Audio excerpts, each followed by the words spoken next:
오늘 본문의 말씀은 소아시아 교회 가운데 에베소 교회 성도들에게 우리 주님께서 편지한 내용입니다. 소아시아에 흩어졌던 7교회 모든 교회들은 하나같이 어려운 가운데 믿음을 지키며 신앙생활하고 있었습니다. 그 가운데 에베소 교회는 더더욱 그러했습니다. 당시의 시대적 상황을 보면 에베소는 소아시아의 수도는 아니지만 수도와 마찬가지로 정치, 경제, 문화의 중심지였습니다. 정치적으로는 로마의 지배하에 있었던 지역이라 로마의 황제 숭배 사상이 마치 종교처럼 모든 사람에게 강요하던 때였습니다. 이런 것에 반하여 하나님만이 유일신이라고 믿던 기독교의 신앙은 저들에게 배척을 당할 수밖에 없었고, 기독교의 신앙을 가지고 산다는 것 참으로 힘이 든 시대였습니다. 사회문화적으로도 마찬가지입니다. 당시 에베소 지역은 아데미 신전이라는 곳으로 중심으로 모든 도시의 생활이 이루어지고 있던 곳이 에베소입니다. 아데미 신전의 히라비 명칭으로서는 알테미스 신전이라고 말하고, 로마의 명칭은 우리가 잘 알다시피 다이애나라고 부르는 이 신전에는 무려 127개의 대리석 기둥이 세워졌고, 그 규모와 구조를 보면 엄청난 건물이었습니다. 지금도 7대 불교사의 건물 가운데 하나로 알테미스 신전을 말합니다. 120개의 실전에 당시에 의하면 얼마나 많은 금은보석으로 치장을 했는지 화려하기가 그지 없었다고 합니다. 이 신전 앞에는 풍요와 번영의 신이라는 알테미스가 자리 잡고 있었습니다. 역사가들에 의하면 이 알테미스 신전의 사제들은 남자와 여자와 할 것 없이 사제는 모두가 몸을 파는 사람들이었을 정도로 합법적으로 음란함과 더러움이 이 신전 안에서 이루어졌습니다. 또한 이 신전은 그 지역의 은행 역할을 했습니다.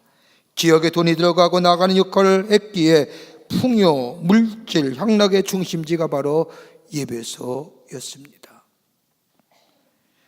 또한 당시에 범죄자들의 죄를 범하고 이 신전 안으로 들어오면 법으로 어긴 사람이라 할지라도 잡아가지 못하게 하는 당신의 법령 때문에 죄와 추악함이 또한 이 신전 안에 가득 찬 것이 알테미 신전이었습니다.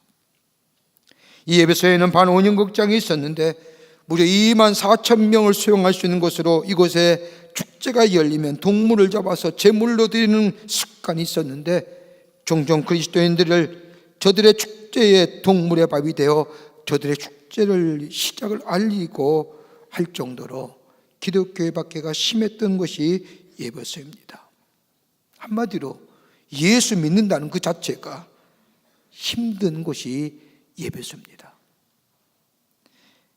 이런 에베소 교회를 향하여 우리 주님께서 편지하기를 계시록 2장 1절의 말씀을 보면, 에베소 교회의 사자에게 편지하라. 오른손에 있는 7뼈를 붙잡고 7급 촌대 사이를 거느시니가 이르시되, 이 2장 1절의 말씀을 좀 더 자세히 이해하려고 하면 앞장에 일하는 계시록 1장 20절의 말씀을 읽어봐야 됩니다.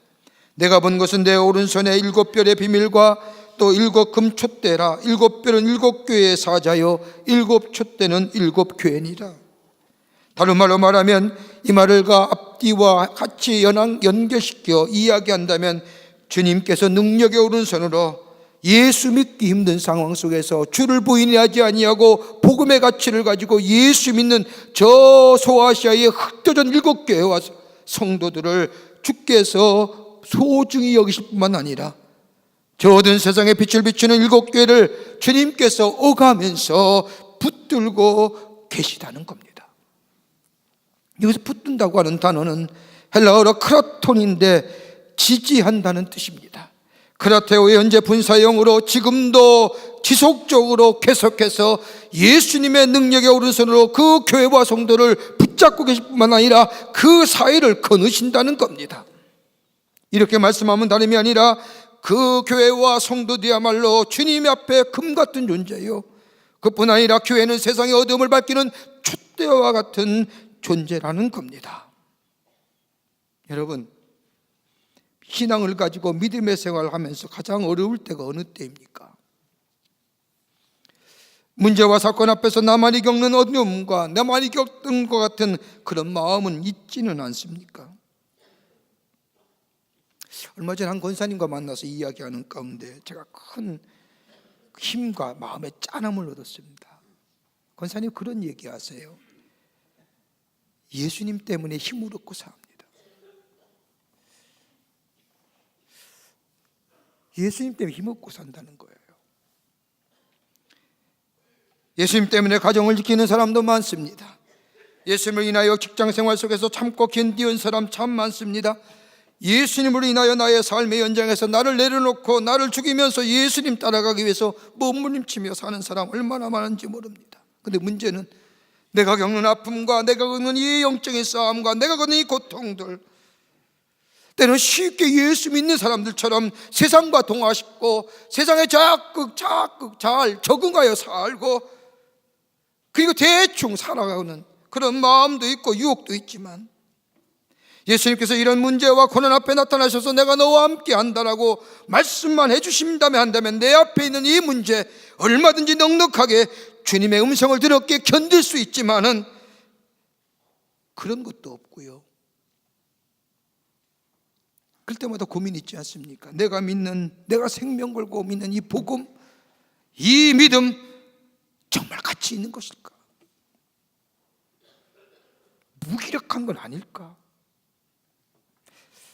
나도 저 세상의 사람처럼 대충 세상과 동화하면서 현실에 적응하면서 뭐 굳이 이 믿음 지키려고 몸부림치며 살아갈 그런 필요가 내게 있을까? 그런데 오늘 본문의 말씀에 에베소 교회 성도들에게, 아마도 에베소 교회 성도들도 그랬을 겁니다. 그런 유혹에 주님이 오늘 본문의 말씀에 사회가, 정치와 경제 문화가 믿음을 가지고 신앙생활하기에는 넉넉지 못한 그때 예수님은 에베소 교회 성도들에게 편지하기를 7뼈를 붙잡고 7 금촛대 사이를 거느시는 우리 주님이 오늘 본문의 말씀에 그 얘기입니다. 내가 너를 알고 있다는 거예요. 내가 너를 여전히 붙들고 있고 내가 너를 포기하지 않으며 내 오른손으로 나의 능력의 손으로 여전히 너를 붙들고 있으며 다른 사람은 모른다 할지라도 난 너를 안다는 거예요. 그리고 나의 자녀를 자녀답게 말씀하시게요. 너 혼자 사는 것이 아니라 내가 너와 함께 있으라고 우리 주님이 에베소 교회 성도들에게 말씀하는 것이 오늘 본문의 말씀의 내용입니다. 우리 주님 붙잡고 계시다는 거예요. 어떻게 붙잡고 계시냐? 뭘 때문에? 우리의 시대, 우리의 사는 지금의 삶, 믿음 생활하기가 참 쉽지 않습니다. 어떤 애가 그랬지 않습니까? 학교에 갔더니 아들과 얘기하면서, 친구가 얘기합니다. 제 교회에 다니는데 참 착해. 지극히 당연한 얘기인데 교회 다니면서도 착하다는 겁니다. 요즘 대학생들은 그런데죠. 너 아직도 교회 다니냐? 신앙생활 녹록지 않아요.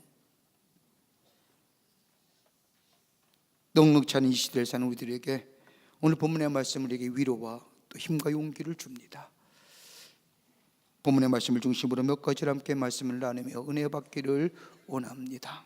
첫째는 우리의 수고를 아시는 주님이십니다. 오늘 2절과 3절의 말씀을 보십시오. 나는 내 행위와 수고를 내 인내를 알고 또 악한 자들 용납하지 아니한 것과 자칭 거짓 사도라 하되 아닌 자들을 시험하여 그의 거짓된 것을 내가 드러낸 것과 또 내가 참고 내 이름을 위하여 견디고 게으르지 아니한 것을 아노라. 에베소 교회 성도들은 복음의 가치를 위해서 수고하고 인내했다는 겁니다. 이 믿음 지키기 위해서 애썼다는 겁니다. 여기서 말하는 수고란 단어는 헬라어로 푸콘이라고 말하는데 이 단어는 육체적인 피곤을 말하는 것이 아닙니다. 정말로 이 복음의 가치를 지키기 위해서 피를 흘릴 정도로 심각한 고통 당하는 것을 가리켜서 푸콘이라고 얘기하는 겁니다. 다른 말을 하면 저 에베소 광장에서 저들의 축제와 저들의 향락을 위해서 예수 믿는다는 이유 하나 때문에 동물의 밥이 되어 축제 시작을 알리는 재물, 그것도 마다하지 않는다는 겁니다. 뭐 때문에요? 복음을 지키기 위해서요. 예배소 교회 성도들은 그랬다는 겁니다. 더 나아가 여기 인내라고 말을 합니다. 인내라고 번역된 단어는 헬라어로 히포모네라고 얘기하는데 견디어내는 것을 말하는 거 아닙니다. 단순히 참고 이 시간이 지나가면 되는지 이 얘기가 아닙니다. 다시 말하여 핍박과 환난 가운데 어떠한 삶의 자세를 가지고 살아가느냐, 환난과 핍박 앞에서도 굴하지 아니하고 믿음을 저버리지 아니하고 참고 견디어내는 것을 가리켜서 인내 히포모네라고 얘기합니다. 예수님을 때문에 예수님을 위하여 육체적 피곤을 넘어서서 믿음을 지키기 위하여 피 흘릴 정도로 고통을 당할 뿐만 아니라 그 핍박과 박 앞에 서서 굴하지 않고 견디어낸 것이 바로 예배소 교회 성도들이었습니다. 그러기에 예배소 교회 성도들에게 여기 뭐라고 하느냐, 네가 복음을 위하여, 복음의 가치를 위하여, 내 이름을 위하여 견디고 게으르지 않은 것을 뭐하노라? 하노라. 주님이 한다는 겁니다. 복음의 가치를 지킬 뿐만 아니라 저 악한 자들을 용납하지 아니하고 거짓 사도들을 예배소 교회 성도들과 예배소 교회는 분별해냈다는 겁니다. 여러분, 어려운 환경 속에서도 예배소 교회들이 한 번도 맥심하거나 실망한 적이 없는 이유는 딱 한 가지입니다. 주님이 알고 계십니다. 여러분, 이것 막 위로가 되고 용기 있는 게 어디 있습니까? 내가 당하는 고통과 어려움은 주님이 알고 계신다는 겁니다. 얼마 전에 터키에서 선교하는 장성호 선교사가 잠시 들어와서 같이 이야기하는 가운데, 지금도 터키 땅에서, 터키가 예배소에 터키가 있지 않습니까? 지금도 터키 땅에서 예수 믿는다는 것이 가장 어렵다는 겁니다. 가장 어려운 겁니다. 우리는 예수 믿는 게 어떻게 보면 가장 쉽지요. 그들에게 예수 믿는 게 가장 어려운 겁니다. 예수 믿는 즉시 사회적인 편견과 불이익과 불평등과 다 소외당하는 겁니다. 그럼에도 불구하고 무슬림들이 예수 믿는다는 겁니다. 그러면서 당하는 고통과 박해와 저 소외와 저 불평등과 그 모든 것 다 감내하고 예수 믿는 것은 아니라 저 영원한 생명과 더불어서 한 가지입니다. 우리 주님이 알고 계신다는 겁니다. 그것 가지고 예수 믿는 거예요. 하나님은 몰라줘도, 사람은 몰라줘도, 내가 주님을 위해 걸어가는 삶의 여정, 우리 주님은 알고 싶을 뿐만 아니라 저 목사는 몰라줘도 주님을 위해 수고하고 애쓰는 것은 우리 주님이 알고 계시다는 겁니다. 저는 우리 교회 보면 교회 구석구석에서 섬기는 분들이 얼마나 많은지요. 참 감사한 일입니다만, 어떤 권사님은 교회학교 교사로 무려 30년 동안이나 일하고 계십니다. 어떤 분은 성가대, 예수 믿는 데부터 성가대 봉사로 지금까지 그 자리에서 성가대 봉사로 일하고 계신 분도 계십니다. 특별히 마음 짠하고 감사한 것은요, 추운 날이나 더운 날이나 한결같이 저 앞에 서서 주차 봉사하는 분들입니다. 보통 40대, 50대의 연령으로 가장 왕성하게 사회활동하시는 분입니다. 아마도 가정적으로나 사회적으로 책임질 일이 가장 많은 힘든 시절을 보내는 분들입니다. 사회적으로는 전문성을 지닌 엘리트이십니다. 그럼에도 불구하고 교회에 와서 묵묵히 주차 봉사하여, 때로는 알지 못하는 사람들이 문을 열고 왜 늦게 들어가게 하느냐, 왜 안 되느냐, 그 원망과 그 불평 그대로 들으면서도 묵묵히 그 자리에서 그 일 감당하는 모습을 가만히 이렇게 지켜보면 마음이 짠합니다. 내가 하나님의 교회와 성도를 위해서 일하는 것, 다른 사람은 몰라주신다. 아무래도 우리 그 일하시는 분들이 다 한결같이 그 섬김의 자리에, 그 나눔의 봉사의 자리에 그 마음을 우리 하나님은 알고 계시겠지. 알고 계시겠지. 누군들 편하게 교회에 나와 말씀만 듣고 은혜만 받고 가길 원하지요. 그럼에도 저들이 섬김과 봉사의 자리에 서는 것은 나눔이 아니라 주님께서 알고 계신다는 믿음일 겁니다. 분명히 믿기는 우리 하나님께서 위로해 주시고 하늘의 상급을 허락해 주실 줄을 믿습니다. 예배소 교회가 그랬다는 겁니다. 그 수많은 환난, 그 수많은 핍박, 그 복음 때문에 피 흘림, 그럼에도 불구하고 마다하지 아니하고 그 복음의 가치를 지키고 그 믿음을 지켰던 것은 다름이 아니라, 다른 사람은 몰라줘도 우리 주님은 알고 계십니다라고 하는 그 믿음 때문에 그 진리 붙잡고, 그러기에 주님이 저들의 믿음을 알고 계시고 칭찬하고 계신 줄 믿습니다. 주님 알고 계세요. 두 번째는요, 오늘 본문의 말씀을 보면 처음 사랑 회복하라는 겁니다. 알고 계신데 두 번째 복음 말씀을 보면 처음 사랑을 회복하라는 겁니다. 계시록 2장 4절과 5절의 말씀을 보면, 그러나 너를 책망할 것이 있나니 너의 처음 사랑을 버렸노라.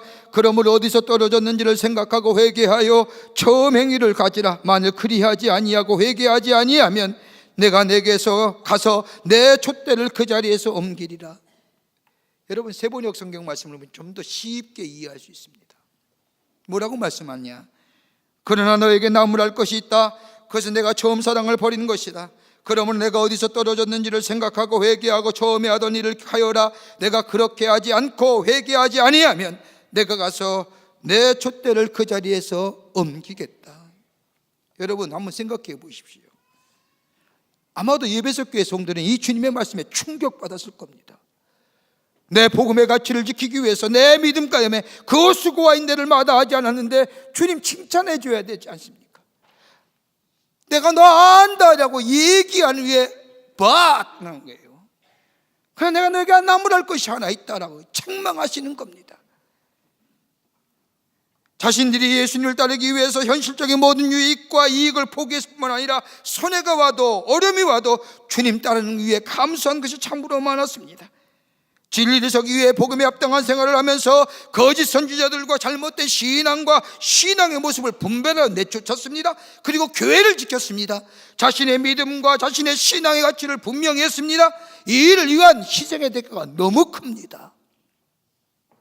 여러분, 믿음을 가지고 교회와 거짓 선지자들을 지킨 모습에 6절 말씀에 주님이 말씀하지 않습니까? 오직 내게 이것이 있으니 내가 니골라당 행위를 미워하는도다. 나도 이것을 미워하노라. 여러분, 니골라당이 어떤 겁니까? 성도들을 미혹하여 사단의 하수인을 만들면서 우상의 제물을 취하고 율법의 폐기론을 주장한 사람들입니다. 지금에 말하면, 옛날에 말하면 영지주의자, 노스티즘입니다. 이들의 생각은 구원은 주님이 선물로 받아주셨는데 이 구원은 세상의 그 어떤 것으로도 없어지지 않는다라고 생각하면서 영원히 구원받았기에 우리의 육체의 삶은 마음대로 살아도 된다고 얘기하는 사람들입니다. 한 번 구원받았으니 그 구원은 영원한 거라는 겁니다. 지금 구원파와 거의 비슷하죠. 예수 그리스도의 십자가의 보혈로 구원받았으니 한 번 구원은 없어지지 않는다는 겁니다. 더 이상 구원이 필요 없다는 겁니다. 그러나 여러분, 가만히 보십시오. 구원은 매일매일 우리의 삶 속에 이루어져야 되는 겁니다.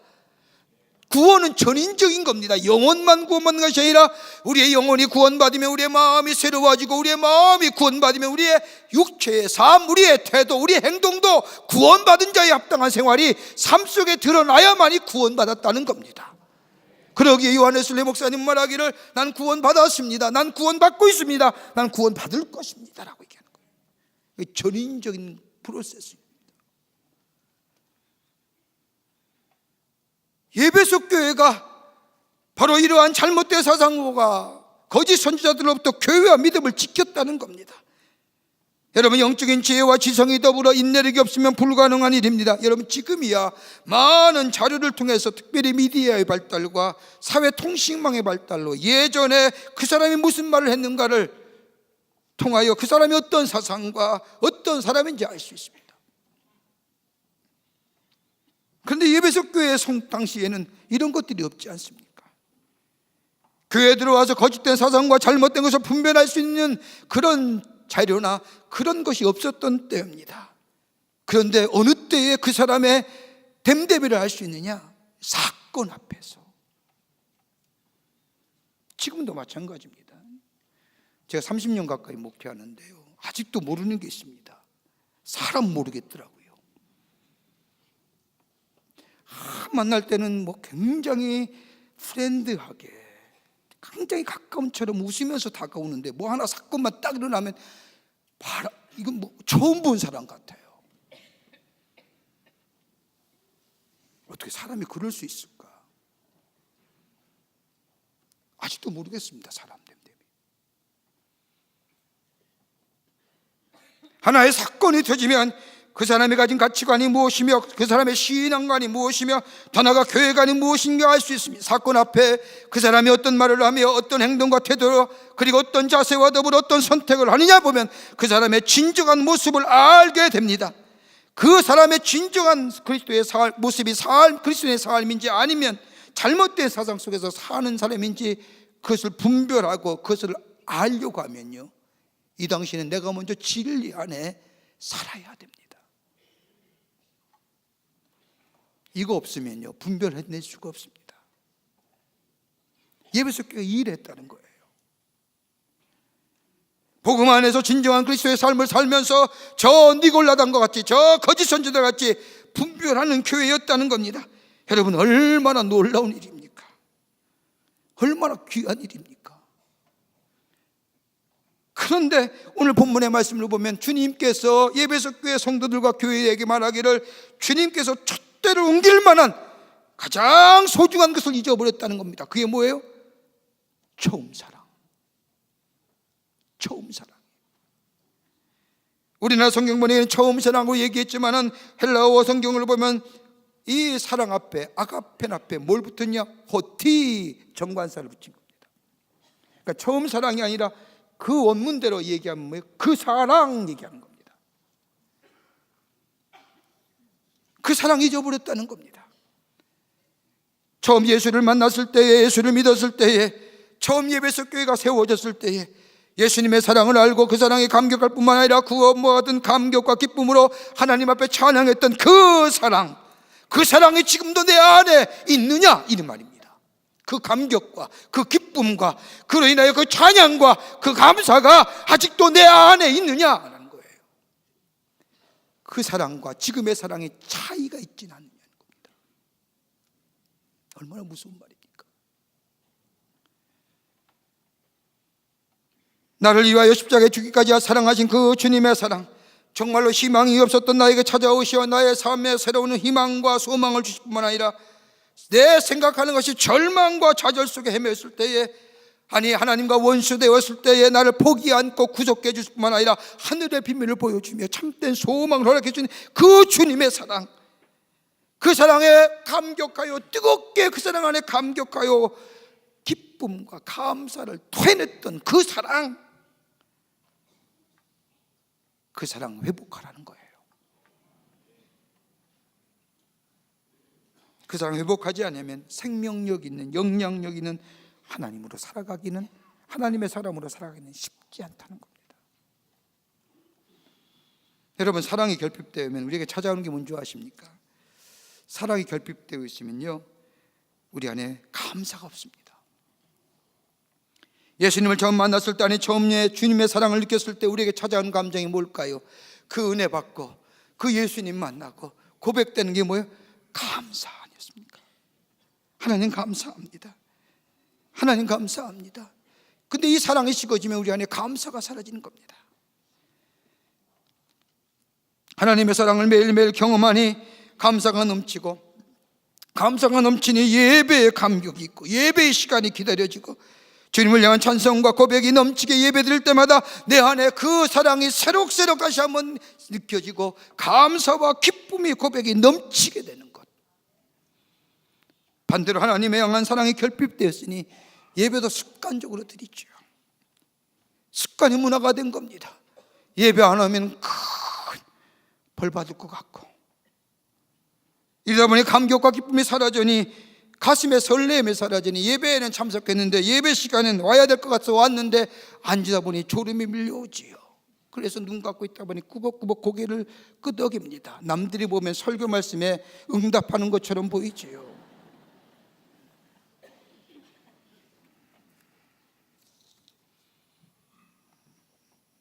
나를 새롭게 할 하나님을 향한 기대가 사라지는 거예요. 두 번째는요, 용서가 사라집니다. 하나님의 사랑이 내 안에 사라지잖아요. 식어지잖아요. 용서가 사라집니다. 사랑이 결핍되었으면 용서가 사라집니다. 한번 서운한 마음 품으면 끝까지 갖고 갑니다. 여러분, 우리나라의 소송의 건수가 매년마다 해마다 급증하다고 하지 않습니까? 형제간의 화해도 없습니다. 용서도 없습니다. 유명한 여러분 소련의 작가였던 솔제니치가 서방 세계로 망명한 후에 곳곳에 다니면서 강연하면서 자기가 공산주의 밑에서 경험했던 일을 얘기합니다. 내가 공산주의에 있다 보니 공산주의에는 두 가지의 것이 없더라. 하나는 감사가 없더라. 또 하나는 다른 사람에 대한 용서가 없더라. 처음 사랑을 잃어버릴 때는 감사가 사라지고 다른 사람을 향한 용서 또한 사라지게 됩니다. 처음 사랑은 여러분 계산하지 않습니다. 처음 사랑은 자존심 생각하지 않습니다. 여러분, 자녀들 기를 때 보면 자존심 상할 때가 참 많지 않습니까? 사춘기 때를 보면 부모의 가슴에 못을 박습니다. 이 자식이 어떤 자식인가? 내 자식이 맞는가? 저가 부모에게 해준 건 아무것도 없는데, 한 가지 때문에 태어나 준 것밖에 없는데, 그리고 애써 있다고 한다면 어렸을 때 꺽꺽하면 웃어주는 것밖에 없었는데, 이제 나이가 들었다고 제 마음대로 제 생각대로 하는 거 보면 자존심 상합니다. 그러다가도 뒤돌아서면요, 어느새 우리의 마음속에 자식을 향해 가는 마음이 있지 않습니까?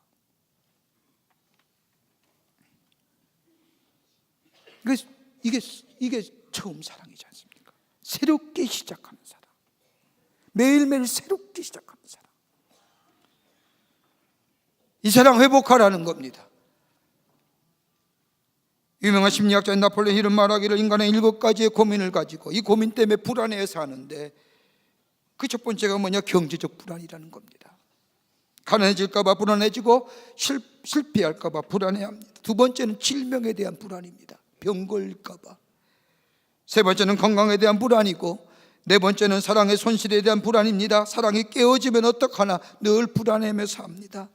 다섯 번째는 노쇠에 대한 불안이고, 여섯 번째는 자유 잃어버림에 대한 불안이고, 일곱 번째는 죽음에 대한 불안입니다. 그 가운데 가장 중요한 것이 있다고 하면요, 사랑에 대하여 결정할 줄 알아야 됩니다. 하나님과 나와의 관계 속에서 이루어진 이 사랑, 그 감격, 그 기쁨, 오늘 내게 있느냐 이거예요.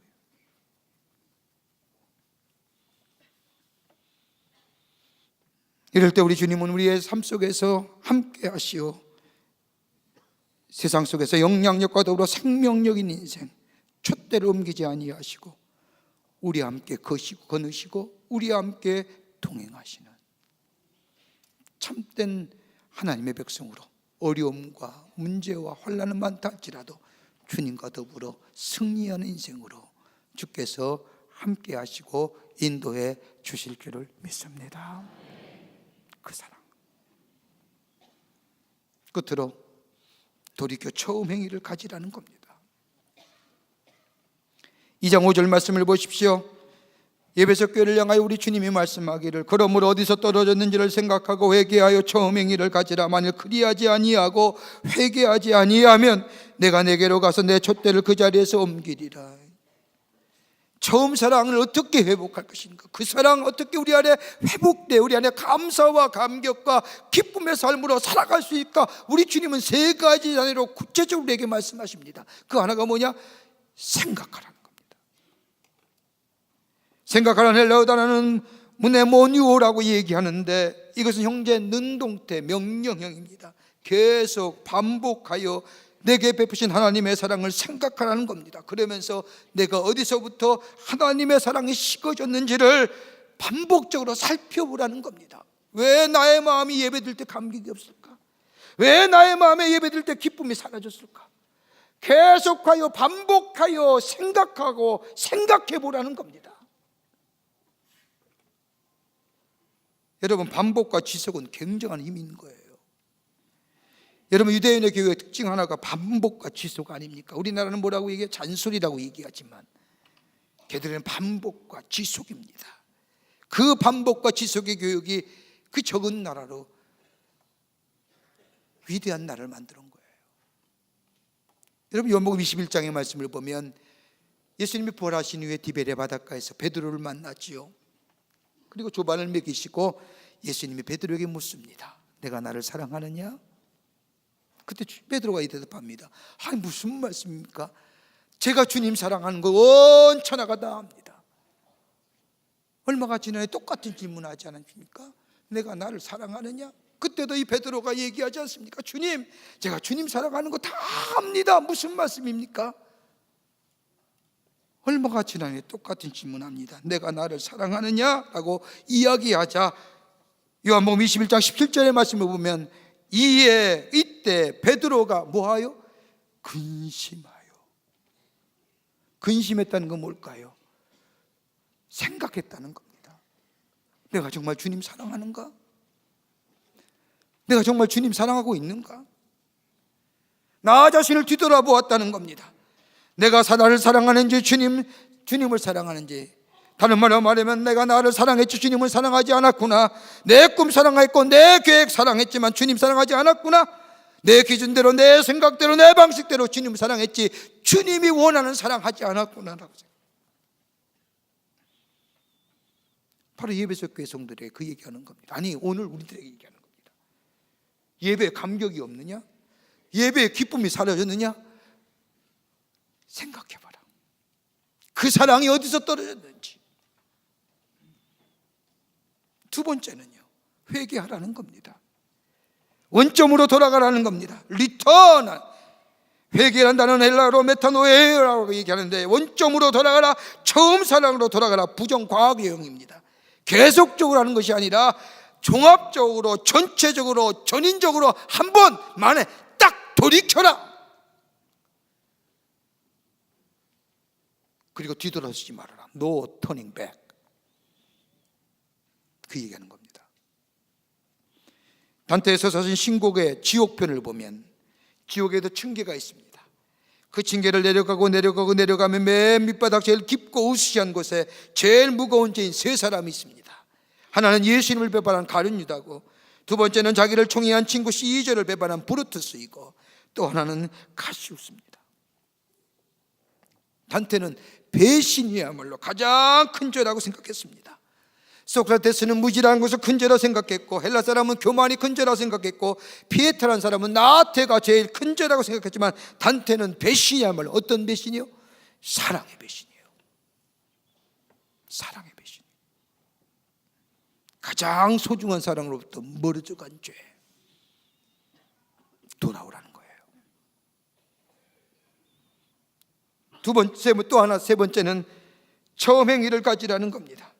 처음 행위를 가지라는 말씀은 앞에서 언급한 회개의 열매가 내 삶 속에 즉각적으로 나타나게 하라는 겁니다. 가지라고 하는 이 헬라어 단어는 포이에손이라고 말하는데 부정의 과거 명령형입니다. 다른 말로 하면 마치 이 말씀은 부모가 자녀에게 하되, 야 이것만 해봐, 이것만 하면 내가 다 해줄게, 이것만 하면 내가 다 해줄게. 같은 염원군의 같은 마음의 말씀입니다. 네가 돌이켜서 네가 회개하여 내 삶 속에 거의 합당한 열매를 맺기만 하면, 네가 이단을 치고 야단을 치고 저 이단을 멀리하고 그뿐만 아니라 다 했을 뿐만 아니라 처음 사랑을 회복기만 하면 내가 너에게 뭐예요? 축복해 주노라. 내게 줄 은혜가 있노라. 그 축복의 은혜가 뭡니까? 2장 7절 후반부에 나오는 겁니다. 이기는 그에게는 내가 하나님의 낙원에 있는 생명나무의 열매를 주어 먹게 하리라. 너희가 돌이키고 내 삶 속에 사랑이 회복되고 거기에 걸맞는 삶의 열매가 맺어지면 주님과 함께 영원한 교제를 누릴 뿐만 아니라 주의 잔치자리에 참여하여 썩어지 않는 생명의 멸류관을 씌워주겠다고 하는 거예요. 그렇지 않으면 5절 후반부의 말씀이에요. 내 촛대를 그 자리에서 뭐하리라? 옮기리라. 다른 말하면 더 이상 영향력 있고 생명력 있는 삶으로 살지 못한다는 거예요.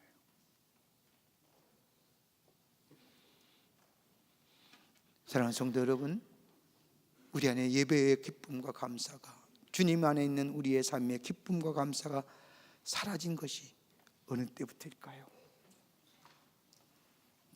피곤만 하잖아요. 예배 와도 피곤만 하잖아요. 오늘 목사님 설교 왜 이렇게 길어? 짜증나잖아요. 일어나 나가려고 하니 눈치 보이고요. 그거 기억하려 생각해 보라는 거예요. 그리고 그거 회복해 보래요. 그러면 우리 주님이 함께 하시고 영원한 잔치 자리에 임재하시고 미래에 있을 뿐만 아니라 지금 우리의 삶곳에 우리와 함께 거느시는 그 주님 우리를 붙잡아 주시고 우리의 삶을 인도해 주시고 함께 하시는 놀라운 은혜가 우리 안에 있게 될 줄 믿습니다. 이런 믿음이 우리 세상을 이기는 거예요. 이 믿음이 영향력과 그리고 생명력의 믿음으로 주님의 살아계심을 증거하는 삶으로 살아가게 하실 줄 믿습니다. 이런 믿음으로 승리하시는 여러분과 저와 되시기를 주의 이름으로 축원합니다. 하나님 감사합니다. 저희를 주께서 사랑해 주셔서 하나님의 은혜와 사랑 안에 거하는 자들 되게 하시고 주님과 함께 거하며 주의 베푸신 은혜 안에 있게 하심에 감사를 드립니다. 그런데 우리 안에 감격과 기쁨과 감사와 용서가 사라졌습니다. 혹시나 우리의 마음속에 주님의 사랑 잃어버린 건 아닌지요? 다시 그 사랑을 회복하는 자들 되게 하여 주셔서 이 땅에 살면서 생명력과 영향력 있는 하나님의 사람으로 주님을 증거하는 삶으로 살아갈 수 있도록 도와주시옵소서. 세상과 세파에 쉽게 앞서 휩쓸려 우리의 믿음을 저버린 이 없도록 그 사랑을 회복하게 하시고 그 사랑 안에 거하게 하시고 그 사랑과 합당한 삶의 열매가 우리에게 맺어지는 역사를 통하여 주님을 증거하는 저희들로 주께서 인도하여 주시옵소서. 감사하며 예수님의 이름으로 기도하옵나이다. 아멘.